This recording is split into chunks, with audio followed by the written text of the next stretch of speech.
আসসালামু আলাইকুম, সবাই কেমন আছো আপুরা? আলহামদুলিল্লাহ আমি ভালো আছি। আজকে আমার আপুদেরকে দেখাবো তালপাট। তো আজকে 38 সাইজ নিয়ে বসেছি। দেখো, এই যে 38 সাইজের তালপাট কিভাবে কাটবে। এখানে কিন্তু আমি একটা ইঞ্চি তুলে দিয়েছি। দেখো, 0.75। তো 0.75 মানে হচ্ছে 1.25। আমি জানি তোমরা জানো, তারপর আমার নতুন আপুদের জন্য একটু সুবিধা হবে। এই যে 0.75 মানে 1.25, এটা হচ্ছে 1 ইঞ্চি। 1 ইঞ্চি থেকে 2 সুতা পরিমাণ কম, এটাকে বলে 1.25। তো আমার 38 সাইজের আপুরা যারা আছো, যারা জামা তৈরি করতে গিয়ে তালপাট কাটবা, দেখো তালপাট সব জায়গায় কাটতে হয় না, সব ড্রেসে কাটতে হয় না, সবার জন্য কাটতে হয় না। যেখানে তোমরা কাটবে, এটা একটা ক্রিটিক্যাল ব্যাপার, যেখানে তোমরা কাটবা সেখানে এই নিয়মে কাটবা, ঠিক আছে? যেখানে প্রয়োজন, কোথায় প্রয়োজন এগুলো নিয়ে কিন্তু আপু অনেক বেসিক ক্লাস করছি, যে কোন কোন জায়গায় প্রয়োজন হয়। আজকে আপু কাটিং এর বেসিকটা দেখাবো, তো একটু মনোযোগ দিয়ে দেখো।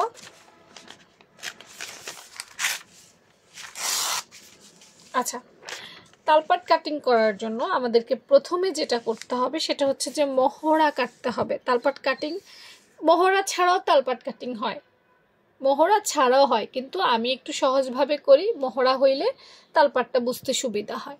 তো চলো আমরা আগে তালপাট কাটি।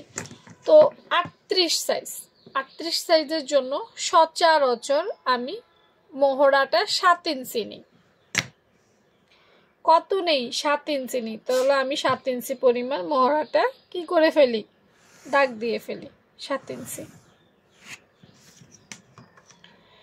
এখন অনেকের প্রশ্ন থাকতে পারে, আপু 7 ইঞ্চি তো অনেক বড় দেখা যাচ্ছে। না, আসলে অনেক বড় দেখা যাবে না, কারণ আমরা ড্রেস বানাতে গেলে আমাদের কাট ডাউন করতে হয়, সেখানে আধা ইঞ্চি চলে যাবে, সেলাই করতে হইলে আধা ইঞ্চি চলে যাবে। তো অলমোস্ট কিন্তু আমাদের এখান থেকে 1 ইঞ্চি চলে যায়। তো মহড়া অত বড় হবার কোনো সুযোগ নাই, ঠিক আছে? আচ্ছা, এই পাশে আমরা বডির জন্য দাগ দিব, যে আমাদের যেখানে বডি আসার কথা। এখন আমি তো আসলে ফুল মেজারমেন্ট করছি না, তাই ফুলটা দেখাচ্ছি না, জাস্ট তালপাটটাই দেখাবো।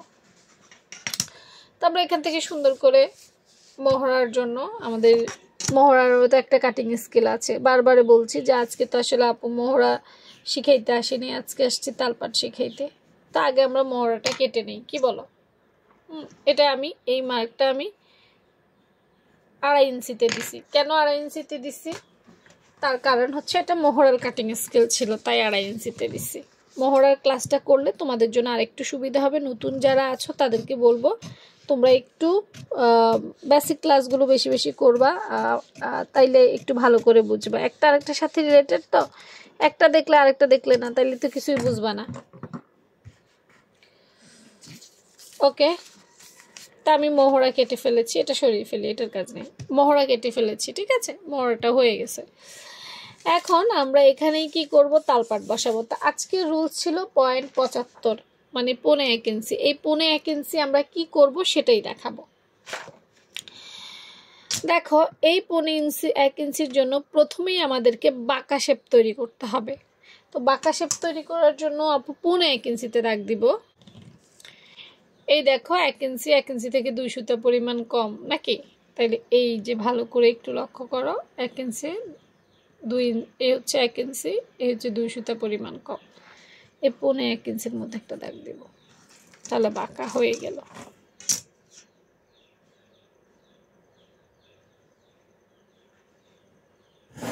এই দেখছো, এটা আমাদের মোহরার শেপ, এটা আমাদের তালপাটের শেপ। এরপর দেখো, এই 1.25 আমি সব জায়গায় অ্যাপ্লাই করব। এই যে দাগটা দেখতে পাচ্ছ, এখানে আন্দাজ করে দিছি, এটা তো মেইনলি আন্দাজ হবে না, এটা বডির মাপ হবে। এখানেও 1.25 একটা দাগ দিব।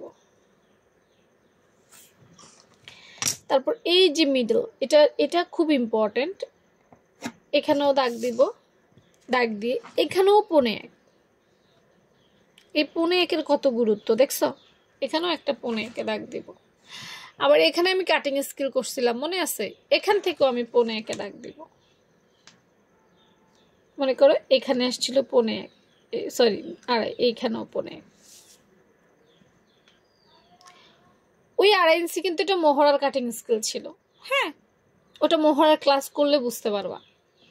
এখান থেকেও 1.5 দিছি, মিডল থেকেও 1.5 দিছি, এখান থেকেও 1.5 দিছি, এখান থেকেও 1.5 দিছি। অর্থাৎ এই একটা জায়গা, এই দুইটা জায়গা, এই তিনটা জায়গা, এই চারটা জায়গা, সবগুলো জায়গাতে 1.5 হবে। এখন বলবা আপু এত মাপ নিতে হবে? হ্যাঁ ভাই, পারফেক্ট করতে হলে তোমাকে এতগুলো মাপেই নিতে হবে যদি পারফেক্ট চাও। আর যেন তেন করলে ইচ্ছা মতো কেটে নিও ভাই, সেটা আমার কোনো ব্যাপার না। আমি জাস্ট এখানে পারফেক্ট কাটিং স্কিল দেখানোর জন্য আসছি। এখন এতগুলো দাগ দিয়ে এখন আমি কি করব? দাগগুলো আমি কেন দিয়েছি? দাগগুলো দিয়েছি এখন দাগগুলো আমি মিলাবো। তাই আমি একটু যদি এইভাবে আলুর জন্য ঘুরাই, তাহলে এই যে দাগটা দিয়েছি, এই দাগ থেকে সুন্দর করে এটা এখানে যাবে, এই দাগ থেকে আবার এটা সুন্দর করে এখানে যাবে।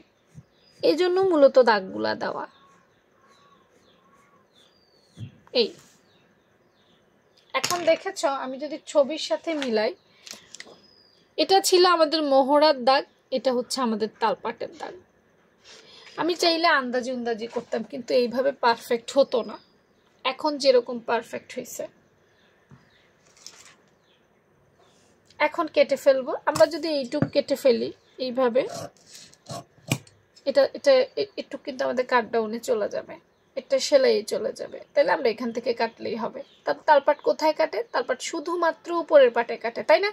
আপুর কাটার জন্য একটু কাগজটা ঘুরাইতে হবে, কারণ কাটারটা একটু সুবিধা লাগবে, তাই না? তো এই বাঁকা দাগে কাটবো এখন, বাঁকা দাগে এবং উপরের পাটটায়, এবং এই শেপটা সুন্দর করে মিলাতে হবে।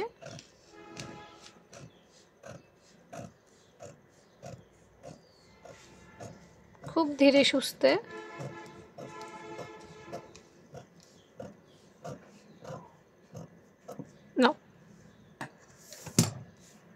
এই যে তালপাটটা কেটে বের করে ফেলেছি, দেখেছো? তো এইটাই ছিল আমাদের 38 বডি সাইজের জন্য পারফেক্ট তালপাট কাটিং। বুঝতে পেরেছো? এখন বলবা আপু আমরা কি এরকম ঘুরে ঘুরে ঘুরে ঘুরে প্রত্যেকটা ড্রেসে এভাবে কি সম্ভব? না, প্রত্যেকটা ড্রেসে এভাবে সম্ভব না। এটা শেখার জন্য সম্ভব। তুমি আগে এটা কাগজে ভালো করে, কাপড়ে ভালো করে প্র্যাকটিস করে নিবা। এরপর আর এত কিছু করতে হবে না। এরপর তুমি চোখের আন্দাজে, হাতের আন্দাজে করতে পারবা। কিন্তু তোমাকে শেখার জন্য এগুলো প্র্যাকটিস করতে হবে। তো যারা একদম নিউ শুরু করছো, তারা এটা ট্রাই করতে পারো। ঠিক আছে? ভালো থেকো সবাই। আর আজকের ইম্পর্টেন্ট ক্লাসটা কারা কারা করছো অবশ্যই লিখতে ভুলবে না। আল্লাহ হাফেজ।